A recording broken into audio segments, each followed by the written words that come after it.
Antonio Anderson is another former Memphis standout. He's actually coaching the team. He's about 32, 33 years old, but probably still has enough in the tank to play, but decided that he's going to coach. And, you know, it's interesting. William Coleman told me that they have a lot of respect for Anderson because he played during an era, as a lot of these guys, that it was maybe the best era in Memphis history.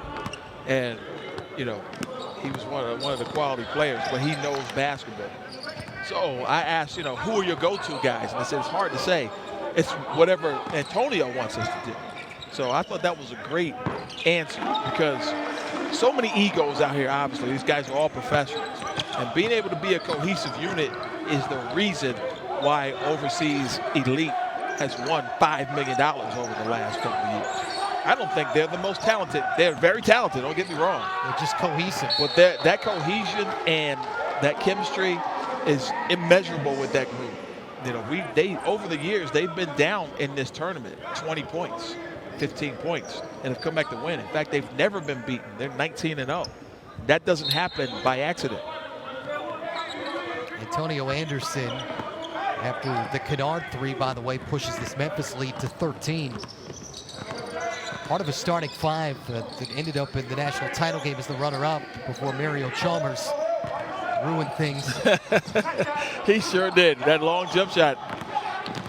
But, you know, free throws kind of ruined things for Memphis before that shot ever happened. But that was about as good of a starting five in terms of college lore as you could have. Derrick Rose, CDR, Chris Douglas Roberts. Would you argue, and I know you're a historian, that was the best non-championship team you saw? I can think of one or two that I think were better. It's up there. That Fab Five team in 92 and 93. I was just going to say that. I would say Patrick Ewing's team that lost to Villanova certainly was a team that was clearly the best team in the country, but they lost in '85. And I think a lot of part of the discussion there is when you make comparisons like that, how many pros were in some of those lineups? Yeah, that's one. Yeah, you know, obviously the criteria is going to vary depending on what you value as a person. But you know, one thing that's clear is that Georgetown '85 team. First of all, I did have a lot of pros, but secondly, they had the Player of the Year, Patrick Ewing. Taylor. Three-time Player of the Year, I believe. Taylor, by the way, Scar, now with 5 straight, had the 2 free throws, now knocks down the 3. Just hanging tight, though, right? This Vulture team. I guess like vultures, right? They're circling around, waiting for that prey to die, and then they jump in. Yeah, Kennard, though, making sure that Memphis State still has a pulse. 8 for him, all in the second half. Taylor down the lane, Allen there to take the charge. And Allen in great position right there. And that's when you have to kick it to the perimeter because the guy he's guarding is way out behind the three-point line. But take a look at Allen. Steps up nicely. You know, you have a wide open shooter in the corner, but Allen left him in favor of help. Johnny Green was over there with his hand up, but you know, if you don't see him, he's not open. Here's a set right here, a little quick hitter, zipper cut. Anthony O'Mac, who's already hit a couple threes, forcing the issue. 3 shots coming for him. He's a 2-year starter, Final Four participant. 1,191 points. They're part of an era of dominance in Conference USA where they won the tournament championship, what was 3 times. Man, they rarely lost even a regular season game during that stretch, Calipari. They pretty much got Calipari the #1 job, in my opinion. Kentucky is the #1 job in the country. Some would argue. And I take that argument, but it doesn't get much better than that. In terms of the history, the amount of people you can attract, their fan base, all of those things.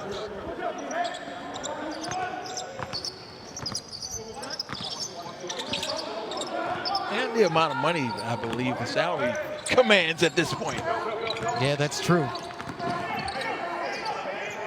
A lot of pressure, though, right? Oh, that's got to be offensive. Oh, he's going to call the foul first, but that was definitely an offensive elbow to the face.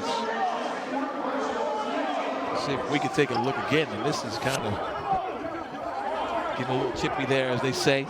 But look at this. I'll tell you where I feel that was an offensive foul right there when he threw the elbow into the chest. But prior to that, they're going to call the hack on the arms. And then extracurricular activity after the play there. But again, these officials, top NCAA officials, man, they're all over it. And led by crew chief Earl Walton. Actually handles the assignments for TBT of the officials. This year, yep. Brian O'Connell did it last year. Guy you're familiar with in Atlantic 10. There's a lot of Atlantic 10 games. That's right. A lot of Goudier. Keeping them, again, within a manageable deficit as you start to talk about the Elam ending.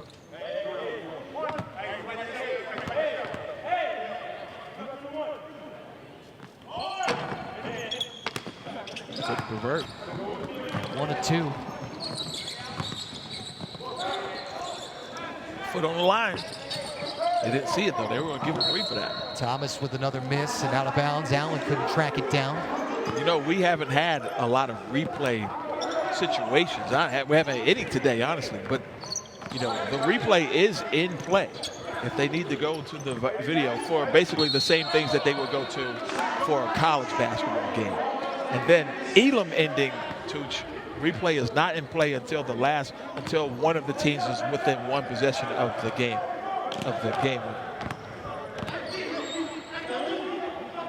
There you see the Elam ending. Stoppage at under 4 mark, and that's when the clock goes off. That's important. You put a target score up there, and you got to get to the first team to that score. Kennard in and out. Difference this year's version of TBT. Elam ending could play every one of these games. Yeah. It was experimental last year during the Jamboree. Contact with Taylor. And again, Nick Elam is in the building here. He came over from Ohio. And we talked to him a little bit last night. And he said he's going to watch every one of these games. I said, yeah, you should, because you have a vested interest in this. But, you know, the sample size is growing, obviously. Every time we play one of these games, different scenarios come up. But I like to try to think of different scenarios from a strategy perspective. And I haven't really seen any of these coaches gaming the system yet. Have you? No, not really. Not really, right? Not to this point. They've played it straight up. And honestly, today so far, we haven't had the drama because of the gap between the two teams and the score has been pretty much double digits. And the way this is going is probably going to be the same. But again, last year, there was one team that came back from a double-digit lead and won in the Elam ending situation. Daniil Mack, another look. That sideline break is killing them right now. Here comes a little full-court pressure again. The Vultures have done a solid job of handling that pressure, though. It's 11 now for Daniil Mack. Allen picks up another foul.